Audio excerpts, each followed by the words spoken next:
Nonsia bo maame mama ache mama kwa bambra Tevah Anopa Nonsia Kasea so na ene eye Tuesday December boss me da eto so mienu ewo afi 2025 mu na Kasea bo asemufo asemukroje asemhwefo akwakope ena ebra so se medi emu ensem ebrem na Anopa Kasea boy yebe kopie mu ewo education minister Yeri Haruna Yusu akache yonom ena odi nsem bia bepetu Ghana man fa na anu nsem a ekoso ewo ye Wesley Girls Senior High School no medi emu nsem bebre Ghana man ne Anopa we Sara nso na bekopie mu ewo ye kokomba na ho ena chese mebu na ewo ho nso de mo nsem abetu Ghana man nim se wo so mo gina brane na omo ka mo tuma bom na omo ye ade ba ko se na ebe ya ombetimi edi ntokwa na ase bibia so enkunim ewo kokoba kromu medi emu nsem so bebre Ghana man ne Anopa we Nsema hodo pi ene keka we hu na Anopa we mi de bremo se Tevah Anopa Nonsia Kasea na Anopa mamika we se aboafo bia da Roma na Kasea ye ba makwan so ukopie mu ewo Facebook aye stream live ewo Facebook aye Tevah media sanso na kopie mu ewo YouTube nso so aye Tevah media mesra so kopie mu ewo ye app no so abe like na wa share page no ama foforo nso ensa yetimi akebi afen so betime ja comment ato comment section wadum so na ebe ya metimi akan ede amamo me patro ya yendi ateme wo ho no adwentre na wo de ato wo se na ebe betimi akan ma etiefo nso aso atsedia na se nsema won so wo de ebaye mesra ofa ofo na wa type Tevah media ukọ Play Store wa gallery na Apple Store na wa download the app no eno beba be app ada ofo no so nta bibia obefifie no a opese o hwedwu media kwaso Tevah TV bia no na wo so onya de wonsa boss na wo monitor de kwaso Tevah TV bia ebusa no pe mayenko pie mu ewo Odifo Daniel Herbal Clinic eye ayaresa bia twese osayare bia enkanka ni sunsum yare na afenso hunemu yare onya do fa ohweme na no pay se eye huhum yare na ehaw odi achi ya unya baby anase ho entimi ento Odifo Daniel sa no pa we tutumika da bepie mu ewo na soro ye na oba ayaresa se betimi aye wo de yare bebre na wosa intimesere wa yare bia ehaw bia no na kopie mu ewo Odifo Daniel Herbal Clinic so na ebe ya onso ayaresa betimi aye wo de Odifo Daniel echi akwan ewo Asante Bekwai Atemuda Junction eho na so ye wana afen so takwa brahe bebome eho nso betimi ehu Odifo Daniel aso ye ba ko ewo ho fra doctor ewo 0249 087988 0249 087988 ana 0203 907169 0203 907169 afenso Jimidi Herbal Center nso ebo ma Anopa Nonsia Kasea eba makwan so Jimidi Herbal Center ya aresabia Dr. Edmond na eda no sanso ye kwafare baye de maye aresabia no na doctors Arabia na ha obia no tutubika na bepie mu ewo Jimidi Herbal Center se na ebe ya onso ma aresabetime ya wode koko na ha say diabetes mema no chese o how afonso amana yeketekete doctor Jimidi se brana oba wema we duro se na ebe ya onso mema yo no so ebetimi akoyi e dia ma say diabetes na how stroke waist pain na how na se kokram yare ni bi na chese how Dr. Jimidi se bra be piem wona so na oba o de hambamba na ebe san yare se na ebe ya onso no hu ebetimi ato Dr. Ekwaje ntiti ya na se nimdie fi Beni ena odi abepie mu wo man Ghana mu so be obesa so be boa Ghana fo so na ebe ya yare e ha omo no omo nso hu ebetimi ato omo Dr. Jimidi echi akwan ewo eye Accra New Town Malata Kaneshi Junction ha eho ena Dr. Asoye ewo ntino kopie mu ewo Accra New Town Malata Kaneshi Junction na onsa ebetimi aka Dr. na chese wonso ayaresa anase je ha obia no Dr. etimi aboa afenso pokwase afia man boss junction eho nso Dr. esanso ewo ho no pokwase afia man boss junction Dr. enso asoye ba ko ewo ho no nti ukopie mu wo ha onso ayaresa betimi aye odi afia Dr. ewo 0243 137 420 0243 137 420 anase 0244 636 007 0244 636 007. So free mwa bi a doctor wɔ no obetumi yɛ de aboa wo. Sanso na Arc Media Institute Anopa we ebo mechi doma no nsi akase bo ye ba makwan so. Arc Media Institute nsɛmtwerɛ school agidi e wɔ manga ne mu papa. Se oda yɛ som self person yɛ nsɛmtwerɛ ni wɔ manga ne mu nko ade a na mekafo Arc Media Institute e de ama o. Arc Media Institute se obepie mu e wɔ ɛyɛ omosua bia na se bebi omosua ade na se akyerɛkyerɛ bia hɔ a kyerɛsa akyerɛkyerɛfoɔ betumi akyerɛw ade ama wɔn so da yɛ so na se bini so ade hunu so person yɛ nsɛmtwerɛ ni ne betumi abemu e de ama o. Omoye 3 months na afen so 6 months course na afen so no so ko school na wi attachment egu so a twɛn wo so na ebe ya on so na nya de we ni be ya toto se okochi akɔpɛ baby abɛyɛ attachment. Omoye courses bi to say DJing, camera handling, MCR, production na person we reporting, chese TV and radio presentation bi na person we na make for Arc Media Institute at the amount ene Anopa we. Bra na beje tete yes na be ya won so no da yesum ebetimi abemu ama so oba hostel facilities so ya available nti wa free chichi a oba no obenya baby na wo de oti ato so na be ya betimi esu ade yie. Arc Media Institute echi akwan ewo red top ewo Accra na chese kaswa kwantempo ne so na Arc Media Institute to echi akwan ewo West Small echi pe ho na o chese omo so omo ewo Arc Media penny for 0543 480 0543 480 na penny for so M1 asemwe bia ohia no penifo edi amao.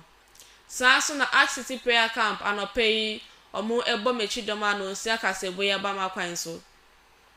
Arc City Prayer Camp eye mpaiwo bia kese a ewo Ghana man mu hase nti so pe baby akobɔ mpaye atwa nyame animonyama na mekafo Arc City Prayer Camp edi amao ene Anopa we. Arc City Prayer Camp so okopie mu ho no ma eya asofo enu befantete mu ene mpaibom so na be ya ohaw bi eda osu nti akopie mu wo ho no won so hu betimi ato na sa ohaw no yakopon beti on mpaibo na so bibia timi akoso yie ede amamo. Arc Media Arc City Prayer Camp echi akwa ewo enyinesi Old Safo Junction na wo epoe mantemu frame penifo was 0247 701 364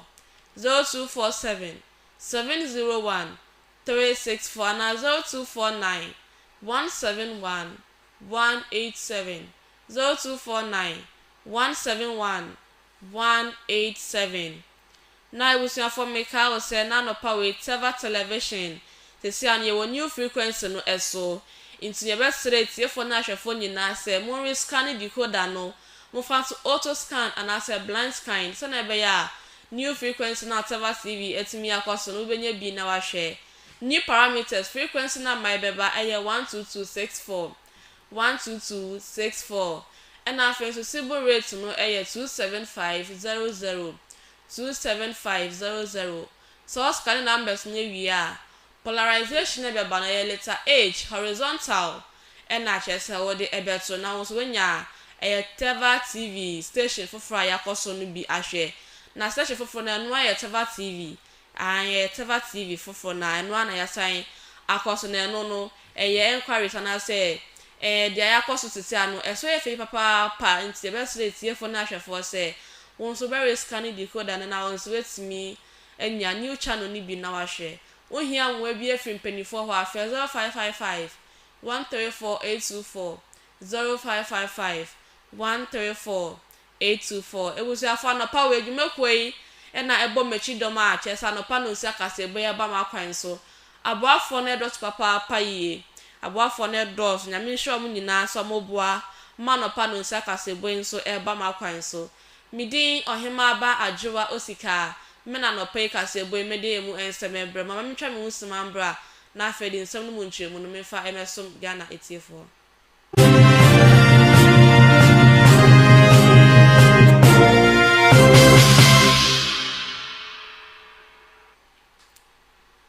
Ma yantua no nsia kasebo no so na se yentie nsem mu ankasa yenkopie mu ewo education minister Yera Harina Idruso nso akache no no na odi ni nsema betu dwa wa bra 60th anniversary celebration ekoso won kwanta Nkwetia Presbyterian Senior High School ewo chese eno okopie mu dwumedie na ase a odi ni nsema betu dwa ni nyina nse nanu yanse nsema ekoso wo Wesley Girls Senior High School a ekoba ne se ye Muslim fo e school mu hono school for penifo ampene so meye omoso me wo school sanse school no ye Methodist school na no na Yera Harina Yusu de ne sambeto Ghana my name say obesere obia na se school bie mu say won hwe na asumdwe odo ene nkoso nso ntimi enkoso se na ebe ya bibia ebetimi akoso yesanse ono de abra oko school no na eya de a chese oko eye Roman anase osuma na osumu no enya de ani school no enso no esi ne kwan se mo nso mesanse school no ye Presbyterian school da bia ya de omuma ne kwan e ma ne so mien so be sere school fo nyina se omo nhwe na chese enidie anase enidie bia na so bu afata se odi ma school ni bia enam ne sumo no omo enfama no ma yentie nhwe nsema Yera Harina Idruso de tujwa abra okasa no. Distinguished ladies and gentlemen, and Nana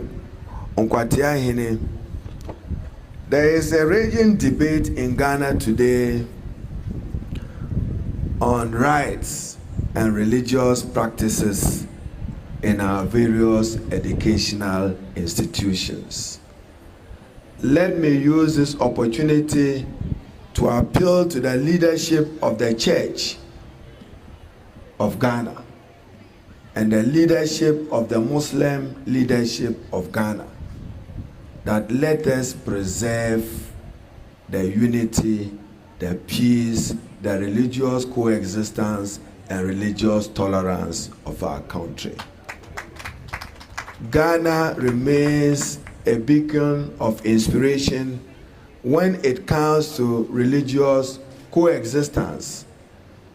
I've seen the National Chief Imam comfortably go to a church facility to join them. That is how it should be. Let us respect the values of our religion in freedom and guarantee those rights in freedom. Myself, I attended a Presby school. Those of you who know Tamale, the popular Kulukul school is a Presby school. In fact, it shared a wall with a Methodist school. I was not denied the opportunity to uphold my religious values and my religious belief and faith. It coexists. We and Sama Harina Idruso, Yera Harina Idruso no ayo swafa or share a education as no Ninsama na sekasa okaye eda Ghana fo nyina nso eteye no. Ma mentua kase bone so na yenkopie mu ewo nsenfufuru mu na bono regional first vice chairman the National Democratic Congress NDC ko no osanso board chairman the bono regional lands commission Yera Ali Ibrahim ono enode nsem abeto Ghana man nyina anim enkankan emebu na ewo bono mante mu se omo nhwe na omo fo mo ho nhye nsanu adwuma mampeni so ede abanu mu se na ebe ya mo nso ombetibenya adwuma aye no okoso ache ni nsema na so di sansem wetu dwa ewo abra na chese graduation no ekoso no na ode ni nsem etu dwa ni nyina ne se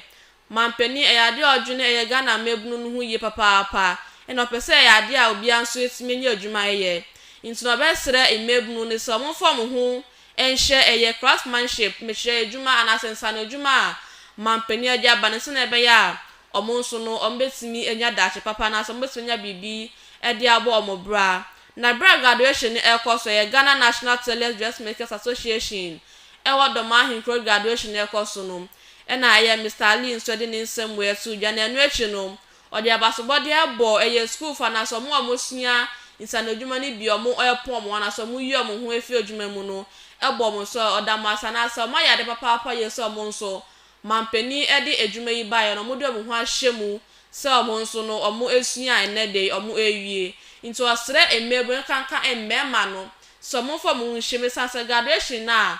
ekoso no bemba wo mo ye ba ko pe into be sre emmema ne se omo fo mo hunhye mu se na ebe ya mo nso no mbesi nyansa na adwuma na daatwe mo nya bebi aye afen so no eja no mu no so omo nso mo mbambe manefo se na ebe ya omo de omo hu ebe hye eye adwuma ni mu se na ebe ya daatwe no omo nso omo abrabo ebetimi ayefe mo ma yentie nsem a yera Ibrahim nso ade tu joba bra okasa no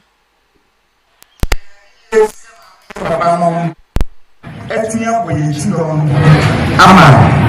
yedi akoto do na yeso yanke sai no so etinya sie do ebi emse ni papa na yedi o meba akoto do na at the end of the day omo ometi hare graduate no e pick up over 50% no bra ni etinya na mba na dia ni me say ya anya me so ni ya no me ya because of it if I don't have or much to na e ma ba ko pe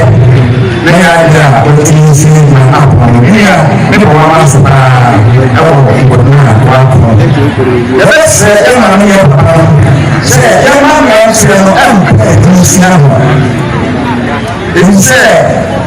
yeah, well, His Excellency John Gavin, Mama, and Ghana, except what's it.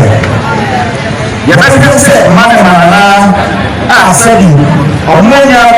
Uncle SHS, it's a clinical school. You didn't answer, you do not edit Amon. Sabri. Yeni yẹn kọ ọmọ hàn bẹ́ẹ̀ ni àbáyé ẹ̀yẹ wẹ̀tí yàrá ọ̀hún His Excellency lọ́dọ̀ mẹ́rin máa sẹ́ ẹ̀ máa yẹ yẹn mọ́ ti sẹ́ ọmọ mẹ́ra youth organizer ọmọ mẹ́rin rẹ̀dísà náà nkàrà ọmọ nso ayẹ rẹ̀dí sẹ́ ọmọ pẹ̀sẹ̀ ọmọ ṣe gbọ́ ọ̀sán àmàṣàfù ní wọn àbáyé sí oríṣi ọmọ tí ń sa ẹ̀rẹ̀ àmà yẹn yẹn máa ọmọ àpọ̀ ọmọ we ene nsama yera ali enso ade tu jawa bra akopie mo dwumedie na ase no na enu eche no chairman ade man Ghana National Tailors and Dressmakers Association e wodom ahinkro eye Mr Johnson Asamoah ono nso ede ni nsema tudwa na okire botaye nti a na anase botaye nti o motete eye mebunu so na ebe yo nso no ombetini enyansa na adwuma ni nyina ne se aban ede hihye egu akwemu so pese mebunu ni nyina nso no enyansa no dwuma eye so na ebe ya ebetimi ama dachi papa enu nti na modi sa dwuma de nyina hihye so no okira dwuma dia na sa graduation course no graduation to so dumienu a chese omo ache mo fra bebe na se mebru bebra omo apo omo ho enti no nsama oka so oka di twa so ne se eye kuo no ape asase kese bi ato ho a se na ebe ya omo di ebesi eye center ama eye mebru no se na ebe ya omo ho betimi aheha omo se omo esua ade na omo to omo tuma yere omo ho esua ade ye mama yentie nhwe nsem a ono nso ode etu dwa bra okasa no ya yan fan kwa amma abonti kwa no emaba wa element ni le force afia yesiye ni nkura kwa no force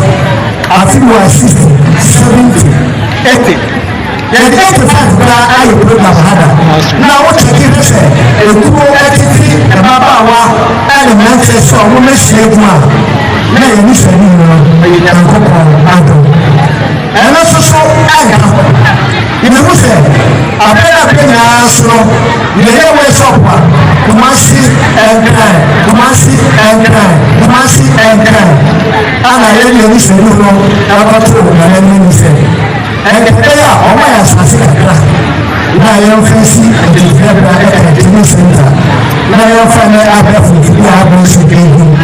na yẹn fẹ́ ẹ̀mú a ẹ̀mọ́ fúra no wọ́n sẹ ìgbésẹ̀ ní kò sí àgbẹ̀ wọ̀ kàn náà kò má sẹ ẹ̀ ṣe yà ẹ̀ má sẹ yẹ ẹ̀dẹ̀ kọ́ ìgbẹ́ tó nsàfẹ́ òbí a ebi a nàmọ́ ọdẹ bọ́ ọdún kọ́ nǹkan nkyẹn yẹ dẹ̀ no wà á ìsàsẹ̀ yẹ wọ wọ́ṣọ̀ bẹ́ẹ̀ ẹ̀ wọ̀ fún yà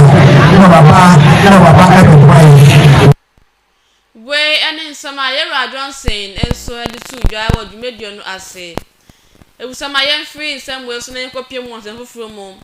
ma yenkopie mu ewo ye esi ya abato mpeso aso wo so ma do adwiri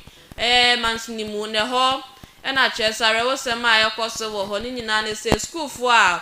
ewo ho no na se suafo a suade ewo ye esiyawo school mu ho no mu eno mo de makosem abeto Ghana man ne aban panifo nyina enim ni nyina ne se every 2018 to na ye school fo ehia se mu suade wa patase na no na ya de amade suemu aye de mo papa ye sansa bibia nso beto no na wo so amukọ baabi na amukọ bo mu adwase na be ya esuo no embo mo na assembly man na anasa assembly member wo ho ye kira ade a omodi nsemwe akoma DC anasa MC owo esi ya abato mpeso aso eno kira ade a nso be bibia fa na nso no besi ne omonte hwe ne nso omo dan aban panifo sanso no ade a besi ne ensem no di anasa school da ne di etia na etia panifo nso nye hwe emfa ahoye na no na ye nua nsem training ba akopiem wo ha odi nsem na beso Ghana man enims esanse ade school for na ebre papa yie o hwe se ne a omobo apata school for tra anasa teacher for tra school for ade wa ase a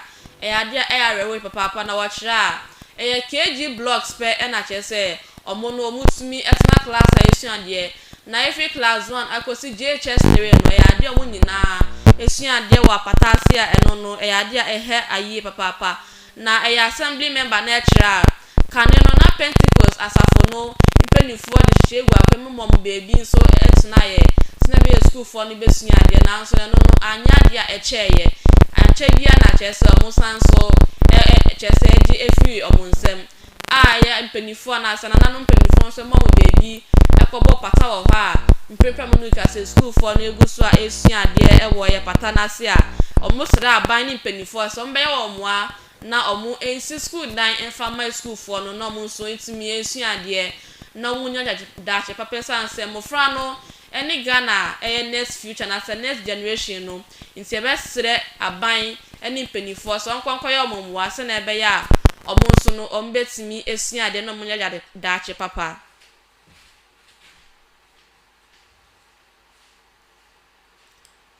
ewusia ma mentu ansem ne so na menkai wo sai aboafo biadaroma na Anopa Kasea boy ba ma kwan so mayenko piemu ewo difu Daniel Herbal Center odifu Daniel Herbal Center achese yare be ne hawo se huhu yare ne hawo na so hunam yare ne hawo odifu Daniel so tutumi kana be piemu wo na so ye na so ba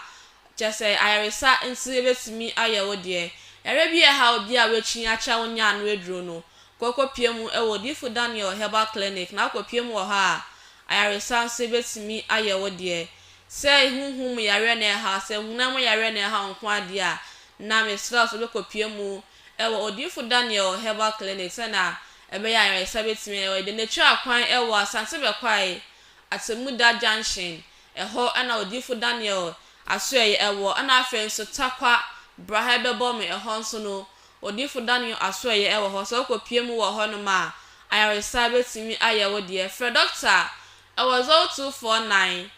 0249087 988 0249087 and that's 0203 907 169 0203 907 169 and after Act Media Institute Anopa way omo ebo mechidoma chesa Anopa Kasea boy setimi abama kwan so Act Media Institute central school adidi ewo manga ne papa se odaye so na so nyi sade hu so person central ni ewo manga ne mu dia na me kan for Act Media Institute e dia ma Anopa way Act Media Institute courses bit to say TV and radio presentation DJing MC camera handling na pesa we ye se pesa we share MC na so chinchi me video no reporting and as a production na pesa we ye na Anopa we make for Act Media Institute e dia ma omo ya 3 months na afen so 6 months course e wo ye school mu honum so be piem wo ha ya cheche for the be fan tetie so na be ya oda yesum so e betimi abemu e dia ma wa o hwe me na no pay se o ba bi na o hwe me wo faase bi ana se obusoni bi no pese ye nsem training na Anopa me for Act Media Institute e dia ma Anopa we so ko school ni wi a 3 months attachment so da ho e twen and our friends hostel facilities are available so if you chichi na oba me patrol na ya wakai anase ka hu ni se oba obenya baby na odi uti ato se na be ya obetimi esua ade na nso da yeso metimi abemu ede amao Ak Media Institute etwa kwan ewo eye red top ewo kaso akwantempo ne so a ewo West Small na etri pe ho na Ak Media Institute nso etwa kwan ewo frame penny forward 0543 480299 0543 480299 na mpenifo nso anasemwe bia ewo no na mpenifo nso etimi ede amamu ene anopai maame nso anonsia kase bone so na yenkopie mu ewo eye bishop ye frɛ no eye peace council ono nso ye Emmanuel Kofi Fianu most reverend ede Roman Catholic ono eno de nsem abeso eye Ghana man nyina ni nyina ne se obesre eye Christian anase eye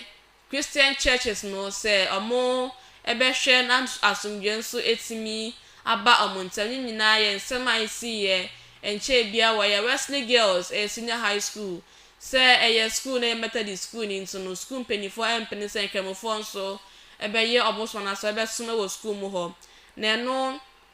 na eye most reverend Emmanuel nso de abeto ja se eye ade eno no se uchu so na se uhwe bibi uchu so e school akwa obehwe se school no awoko no na osum nyina nso ebetimi ayepe ede aman so besre awofo se omo nso mbehwe na omo age eye osum bia school bia nso esum ede asum se na ebe ya bibia nso ebetimi akoso sanse se okopie mu Roman Catholic a osuma na se de omo ye no oso udi so na se oye bi sanso na kopie mu ewo ye yenua mu muslim nso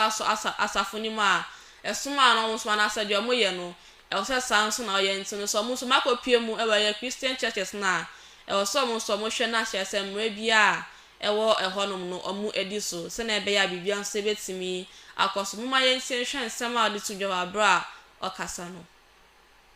If I am a Catholic and I go to a Methodist school, right, I know that when I go there, the Methodists have their own ethos, they have their own faith expression. I am agreeing that I would follow what is there, even though I know that they will also give me room to practice my Catholic faith. Isn't that wrong? No, it's not wrong. It is, within the Christian circles, it is ecumenism. But within the context of the other religions, it becomes interreligious dialogue. Respecting and accepting or tolerating the other religions, giving them room within the scope that is there. Because we know the basic religious practice will be that of the founder or the faith-based groups that have founded the institute. But you make room for the other also to practice his or her religion to the extent that it is possible and doesn't infringe on the general framework of the school. I see. But the reason I'm asking if that is not wrong is we'll basically be telling Christians to go to mosque on Fridays and then tell Muslims to go to church on Sundays. That is forcing somebody to practice a religion they don't believe in. Yeah, I would say you are not forcing the person, because in choosing to go to that particular school, you know the tenets of the school. So you have made an option. You have made an option to go to a Muslim school as a Christian. And so you will be following the Muslim practice within the school frame, because if you don't do that, then there will be some people will be left out, and that can be cause for indiscipline. So in making your choice to go to a particular school, you also accept at that time to follow the regulations of that school. And this is what has been agreed upon in this memorandum of understanding by all the most Reverend Emmanuel so editu jawabra okasano. Ma mentu akase obono so ne nkopie mu ewo kokomba neno ewo chese etifi domante mu ho. Na youth kokomba youth association president ora title jawu ono ena de ni nsema beso Ghana mine ni ne kokomba fo ni nanim se ade a obono ono ede ni nsabes ene na besi fo no wa hwe se omo enko na so omo hu enfo omo hu ankasa enko sanse ade a mpanifo bi ede omo enim ahye eye mebunu bi echi na omo hye mebunu ni so omo a omo ne omo nuanom enko se na ebe ya anantawantawa na ase mentimi ho ase be bo mo ntem na no na eye ye rajawu enso dia beto dia se eye ade ode ne nan be se fa so na ebe ya asafo ni nyina no omo ebe hwehwe omo echi akwan na omo nso de wo ho bia no omo e de ayo omo ni nsama kan ni ana so twa so twa ni nsam se ade omo ye nuanom nten wo se omo ankasa no omo ko omo ho na emom so omo sorry gina na chese ntokwa na sementime ho ase bia sorry okokomba no omo ebetimi esi anokwa na afenso no omo gina na omo pe asumdwe so na ebe ya nchirima ye ba ne nso no omo betimi enya asumdwe ewo chese ekokomba manmu afenso no mbe gina na makun e de etia eye ohia enye so mbeko omo a omo nnuana se ombeko etia omo ho eno ya ade a entwe yie ntino safo ni nyina no omo behwehwe omo se na ebe ya omo so mbe yi omo efi eho no mesan se ya de a omo ya atanfo omo ye nnuana no maye ntien hwe nsem a eye president nso edi tu dwa wa bra odi etu dwa ana se nsem a okan ye when you are going through contact to Mahonda Sabuba, if you look at the houses we are occupying, if you look at our roads, if you look at our schools, if you look at the way we dress, if you look at everything of ours, it is in some place. Instead of us coming together when it rains, you cannot. Instead of us coming together to fight poverty and diseases and other things, we are rather engaging ourselves in endless conflicts. Another thing for sure is that what happened in Kwanta area was not related to Congo-based. Not at all. There are some bad elements who want to always leverage on other people's strength, and when they have their own problem, they run to seek refuge and draw others into such things. I will take critical eye and make sure that I will fish out people who are always doing this to put our heads together.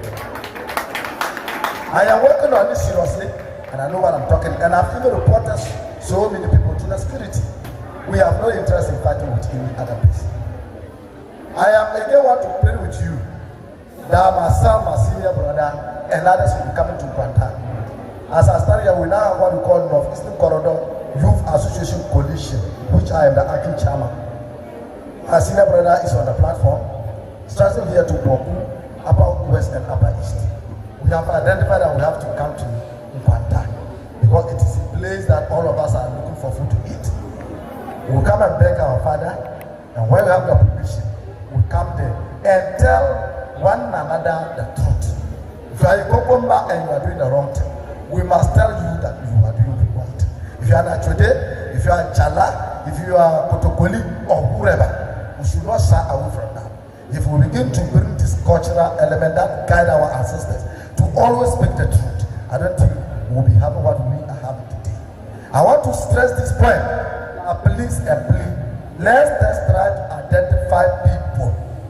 who are trying to knock our heads together. I know some of them, they are around there. When you are there, report it to me. If a Konkomba goes to do anything that is wrong, he will be held responsible as a single Konkomba. We are not going to see that person. If you're not today goes to do something like that, we should let that person stand alone. I thank you once again. I'm very happy. Today I've attended the Congress. It's just like I am the only person not part of the Gua, and that shows how the Gua people that are today. We and in some matches say a president said the man mebuna kokomba so edu tu jawabra or kasana so oche ni nsemuno. Ebusuya mame na wase na yenko piemu ewo eye Doctor Edmond Jimmy D Herbal Center so Jimmy D Herbal Center Anopa Kasea or san yare or manga ni papa na yare bia ha obia no anope me kanfo Jimmy D Herbal Center so de amawe na anopa we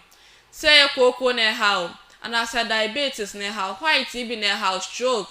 sisi yare waist pains no and how fibroid and how and I say me sexual weakness. Dr. Jimmy D said bepiemu ewa na so na se oba o de hamamba betimi asa yare na so hu etimi ato e na fibroid no efifi mu ache na ache so akọ hospital ache se still na no hu ento no na so doctor ka so we operation no Dr. Edmond si be pie mu e na so ye na so ba obema we address na be fibroid ni so betimi anane e de ama na bibia nso etimi aka anaso ho etimi ato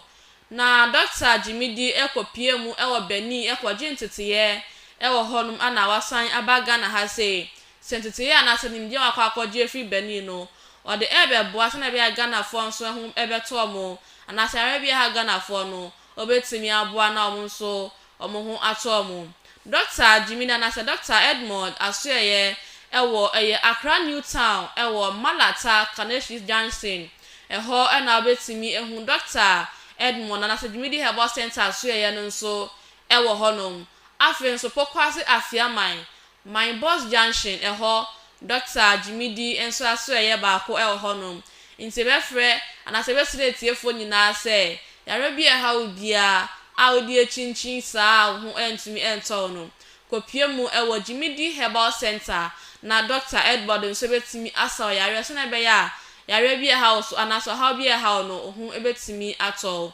fra Dr. ewo 0243 137420 0243 137 420 anasa 0244 636 007 0244 636 007 for Doctor Nature so how na say how be a also no doctor so etimi abwa ewo honum mayanko City prayer camp Anopa Kasea adidi ewo manga ne mu ha say say all branches bebre we ase afana nya na Ghana afana nyina ope baby akwahye na wabom paye atwa Yakopon animonyam dia na no pe make afo City prayer camp dia mawo City prayer camp kokopie mu wo hono ma environment ho ye din na betimi abom paye se na be ya how ana say Yakopon se betimi etio paye bo wo de adwuma sem na ope so person otu kwan na se dia how bia no kokopie mu City prayer camp na kwa obebom paye dia mawo se na be ya Yakopon se betio paye bo afensu asofo ewo hono so de be fire nchechire mu na wonso no wetimi ade wo ho ometri akwan ewo enyinesi Old Trafford Junction ho na City prayer camp nso etri akwan ewo we prayer mountain mu friend 24 was 0247 701 364 0247 701 364 and as 0249 171 187 0249 171 187 for accessing penny 4 was our number with so na be ya also no enwe bi ahia no penny 4 nse betimi e de amount ebusia Anopa we Tevah television new frequency ne so na yeguso ye kai tiefo ni ahwefo so be scan decoder no na also wenya new channel ni bi na wahwa na say station foforo ni bi ahwe na ebesle so di decoder no so auto scanned and as a blind scan so na be ya onso no new channel na aba no obenya bi ahwe eni da wo clear intebe straight e for na ahwe for say onso be scan na wetimi enye bi ahwe na bibi etimi akoso yi ade amaye frequency no o scan ya number se be ba chesa wo so be hu eye 12264 12264 and after so symbol rate ni 27500 27500 eno and symbol rate no so scanning numbers ni we are polarization horizontal na chesa wo de ebeto na also nya Tevah TV station foforo na no so ebi ahwe friend penny 4 so hia moa ewo 0555 134 824 0555 134 824 friend penny 4 so number we so na be ya so moa bia ohia no omo ebetimi ede amao ma yeso anunsia kase bone so na yenkopie mu ewo Yera Mohammed Awul enso akache ono na chaso de ninsam beto Ghana manyi na enim se eye wayek anase wayek wasin so hwe na eye SHS for etro no eye ade akane no na omo eye ade papa ye nanso na se eye from 3 months anase 4 years a etwemu yi ade result no enye kra ade ensueni na ochira eye ni nyina ya manwosem a omo eye na first no ade a chese ukosoro nsotwe bia obeba no na wetimi edi nkunim na bra mampeni ewoso dada kane mampeni ewoso no omo kira se school for the kotro nsotwe na omo ba na omo di nkunim na se omo ya ade a na eni de se no mbetoto ayampie na omo kira ade a omo eto apo no de ma mofra no na omo de kotro ye na so mprempren de mofra ne kotro nsotwe na omo ba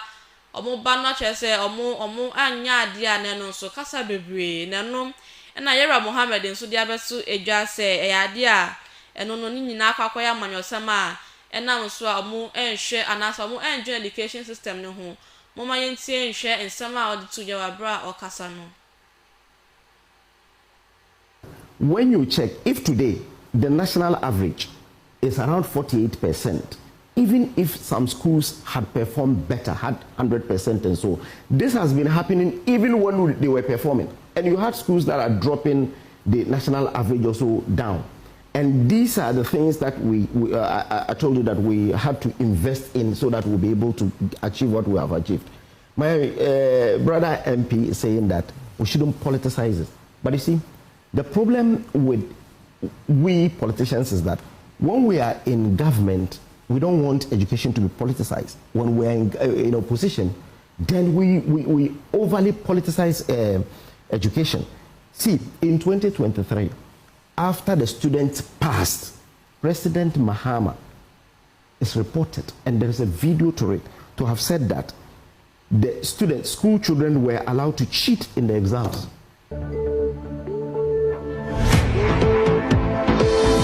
We overly politicize education. See, in 2023, after the students passed, President Mahama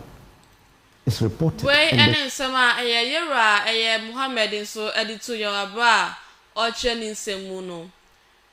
Na busa fa no pemeka we so kopie mu e Facebook a ye stream live e Facebook Tevah media. Yesre so kopie mu wo ho no ma be like page no. Na wa share ma for from sensor me akebi na waja comment ato e comment section ho no. Sans na kopie mu YouTube so YouTube nso Tevah media be subscribe page no. Na wa like the amaye for comment for 0555 134 824 0555 134 824 kopie mu wo YouTube for comment for esa number we so the amaye na me so for phone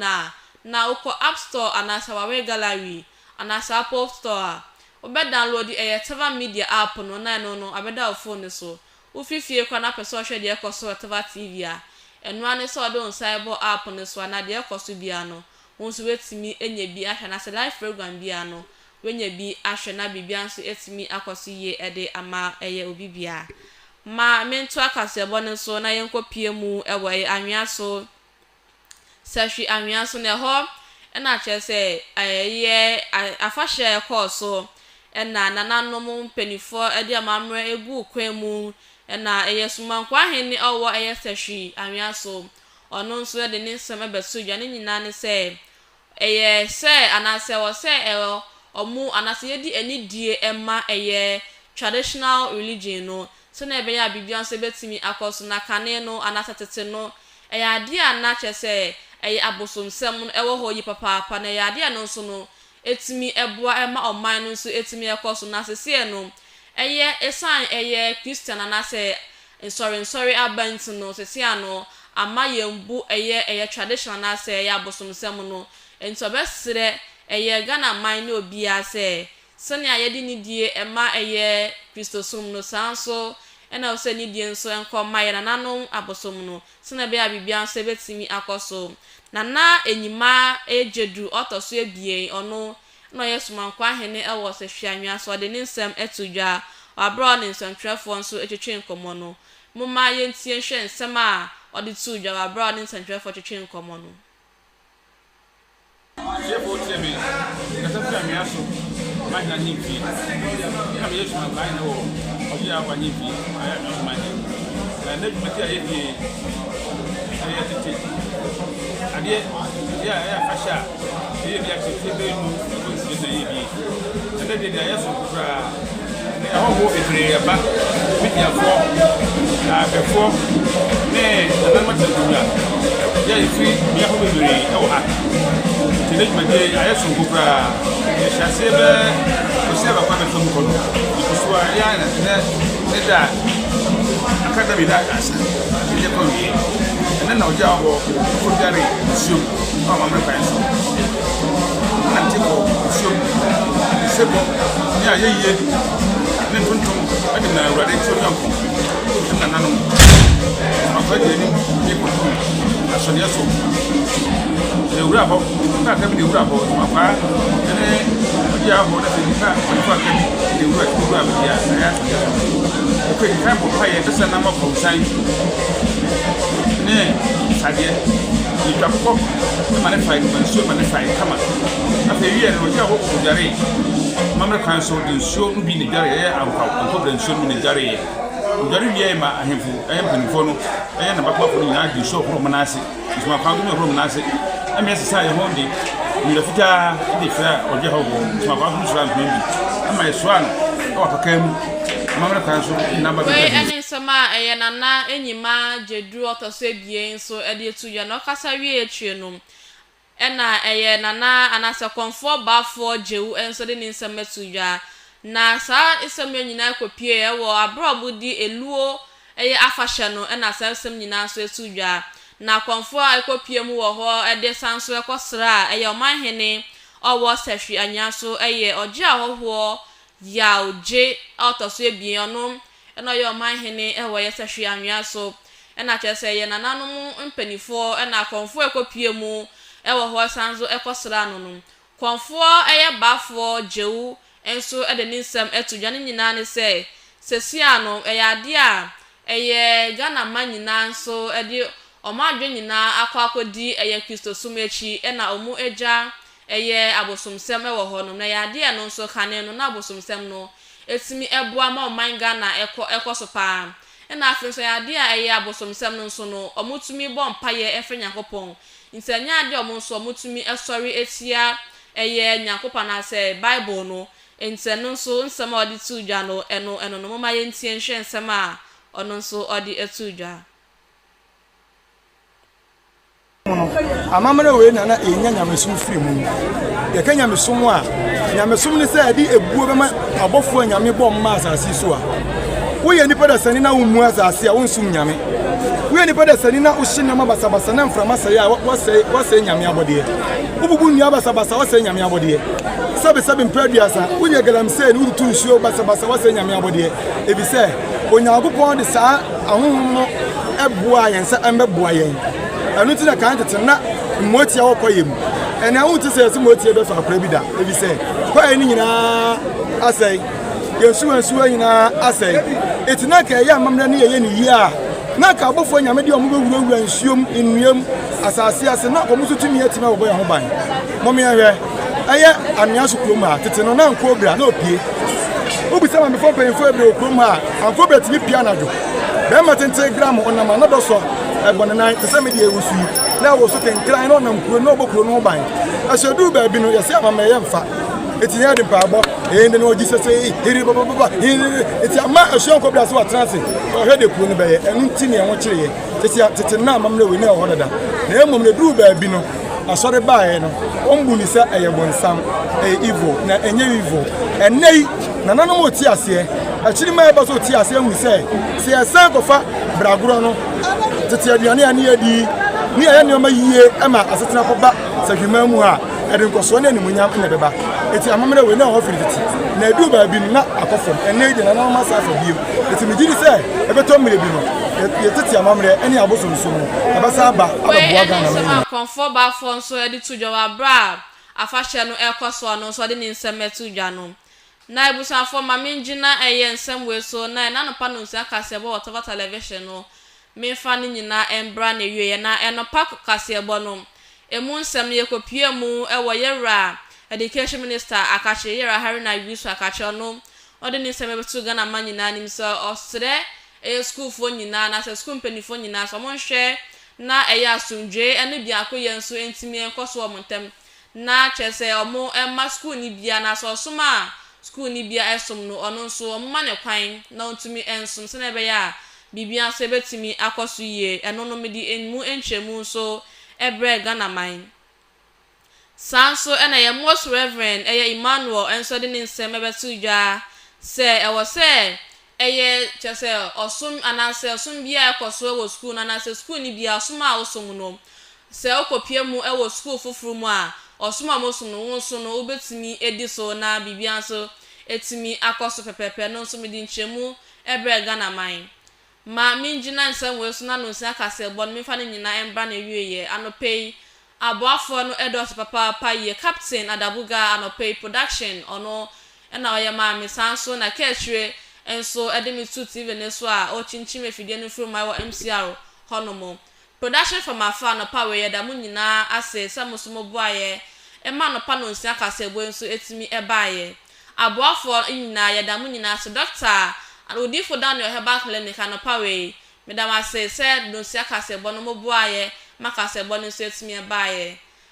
Dr. Jimidi Herbal Center so eboaye Samson Art Media Institute so anopa we eboaye makase bo ye ba makwan so Active Prayer Camp so eboaye no sia kase bo so etimi ebaaye anase etimi medi ebre anase munsem no ebre Ghana man me so amede kase bo ye ebre mo na anopa we edi ameje so ene ohima ba Ajua osika me sorry so na enche bia inspirational message and I friends the one kwata mu nsem ne beto aso ede amamu makram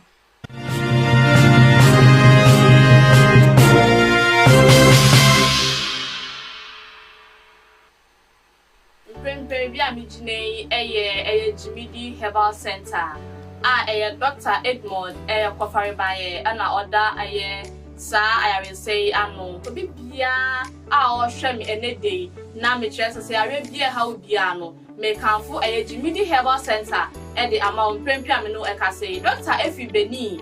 na kire se akwakwagye ntete ye efi honom na Ghana fo mu donti no abepie mu e man Ghana mu ha o say sesi an nim die akwakwagye efi Beni no o de ba Ghana se na ebe ya o hawa Ghana fo so efemu no obetimi ede aboamu